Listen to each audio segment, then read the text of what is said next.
नमस्कार दोस्तों। हिंदी विषय में बहुत सारे विषयांशों पर बहुत सारे टॉपिक्स पर हमने चर्चा की और आज जिस टॉपिक पर बात करने जा रहे हैं वह है कारक। कारक किसे कहते हैं, कारक के कौन से चिन्ह अथवा विभक्ति होती है, ये सारी बात करेंगे। लेकिन इससे पहले यदि आपने इस चैनल को सब्सक्राइब नहीं किया है तो मेरा निवेदन है कि चैनल को सब्सक्राइब कर लें ताकि जो भी वीडियो डालते हैं वो आप तक पहुँचें। तो हाँ साथियों, सबसे पहले बात करते हैं कारक की परिभाषा। किसे कहते हैं कारक? तो संज्ञा और सर्वनाम के जिस रूप से वाक्य के शब्दों के साथ संबंध प्रकट होता है उसे कारक कहते हैं। एक चीज़ और भी है, इसकी बहुत प्रचलित परिभाषा है कि क्रिया के करने में जो सहायक हो उसे कारक कहते हैं। कारक जो हैं उनकी संख्या 8 है और इन प्रत्येक की विभक्ति भी एक एक है। तो इस तरह से देखें, कारक इनकी संख्या 8 है। कई बार प्रश्न पूछ दिया जाता है कारक की कितनी संख्या होती है, तो हम लिखेंगे 8। विभक्तियाँ कितनी होती हैं, तो भी हम यही लिखेंगे 8।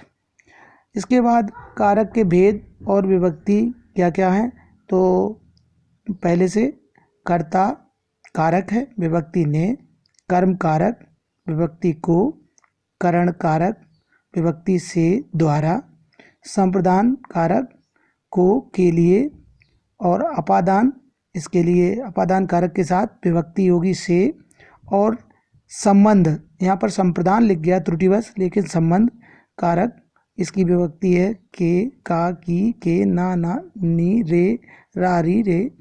और इसके बाद अधिकरण कारक जो है उसकी विभक्ति है में अथवा में या पर, और संबोधन हो, हे, अरे। इस तरह से कारकों की संख्या 8 है। यहाँ पर एक चीज़ भी नोटिस करने वाली है, ध्यान देने वाली है, जहाँ कर्ता का ने चिन्ह आवश्यक नहीं है। कई जगह ऐसी स्थिति भी आ जाती है, उदाहरण के लिए वह पुस्तक खरीदता है जबकि उसने पुस्तक खरीदी है, तो ने नहीं आता, तब भी वहाँ पर कर्ता कारक हो जाता है। कर्म के साथ भी ऐसा होता, को नहीं लगा होता तब भी हो जाता है। इसके बाद अब शुरुआत करते हैं इन कारकों में। कर्ता कारक, सबसे पहले काम करने वाले को कर्ता कारक कहते हैं। वैसे भी काम का होना पाया जाए तो कर्ता की विभक्ति है कर्ता ने। जैसे राम रोटी खाता है, तो यहाँ पर भले ने नहीं आया, लेकिन यहाँ पर कर्ता का शून्य वाला वही कि जहाँ पर कोई नहीं होता वहाँ ने होता है। किंतु और उदाहरण भी देखे जा सकते हैं, जैसे राम ने रोटी खाई, मोहन ने पुस्तक पढ़ी, मोहन ने पुस्तक पढ़ी थी, सीता ने रोटी खाई, मोहन ने पुस्तक पढ़ी, इत्यादि इत्यादि। यहाँ पर ने विभक्ति आई है। इसके बाद कर्म कारक, जिस पर क्रिया का प्रभाव पड़े उसे कर्म कारक कहते हैं। कर्म कारक की विभक्ति को होती है, जैसे माली ने पौधों को सींचा, मजदूरों को रुपए मिल गए, उन्होंने समस्याओं को सुलझाया। तो इस तरह कर्म कारक की जो विभक्ति है वो को है, और जो वाक्य को से जुड़ते हैं वो कर्म कारक की श्रेणी में आते हैं। जिस पर क्रिया का प्रभाव पड़े उसे कर्म कारक कहते हैं। इसके बाद आता है करण कारक, और इनको बहुत छोटे छोटे शब्दों में परिभाषित कर सकते हैं। काम करने के साधन को, एक बार फिर से ध्यान दे दें, काम करने के साधन को करण कारक कहते हैं। करण कारक की विभक्ति है से। तो इसका उदाहरण देख सकते हैं, मैं कलम से लिखता हूँ, माँ चाकू से सब्जी काटती है, धोती पीले रंग से रंगी गई, रुपए से सामान मिलता है।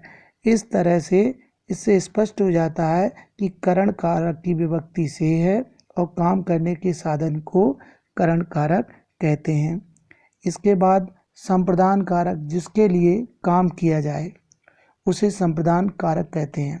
वाक्य में जिसके लिए कार्य किया जाए। संप्रदान कारक की विभक्ति को और के लिए। को विभक्ति जब के लिए के अर्थ में प्रयुक्त होती है तब वह संप्रदान कारक होती है।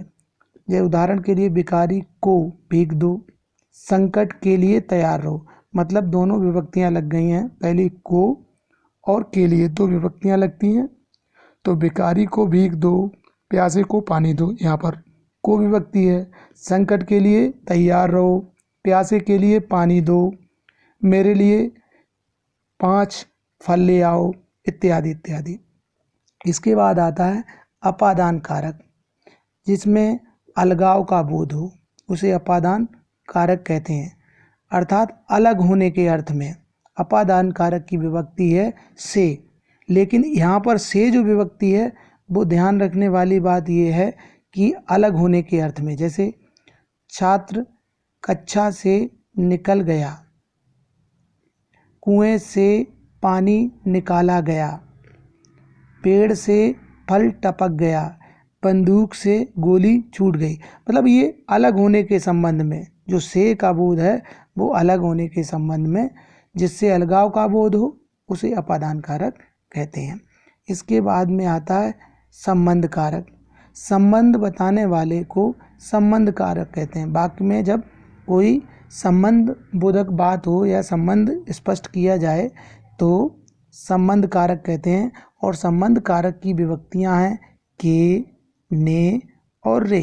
एक बार ध्यान दे दें, के, ने और रे। जैसे श्याम के बेटी हुई, वह अपने घर आ गया, सीता के बेटा हुआ, वह मेरे साथ रहता है। इस तरह इसमें किसी वाक्य में के आया, ने आया, के आया, मेरे आया, रे आया इत्यादि। अब आता है अधिकरण कारक। अधिकरण कारक में क्या होता है, आधार बताने वाले को अधिकरण कारक कहते हैं। अधिकरण कारक की विभक्ति है में अथवा पर, में और पर। जैसे मेज पर पुस्तकें हैं, मतलब आधार मेज है, उसके ऊपर पुस्तकें हैं। घड़े में पानी भर दो, घड़ा आधार है और पानी भरा जाना है। दरवाजे पर कुत्ता बैठा है, गमले में फूल खिला है। इस तरह से अधिकरण कारक जो है वो आधार बताने वाले को अधिकरण कारक कहते हैं।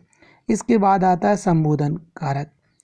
संबोधन संज्ञा या सर्वनाम का वह रूप जिससे किसी को बुलाने या पुकारने का बोध होता है, उसे संबोधन कारक कहते हैं।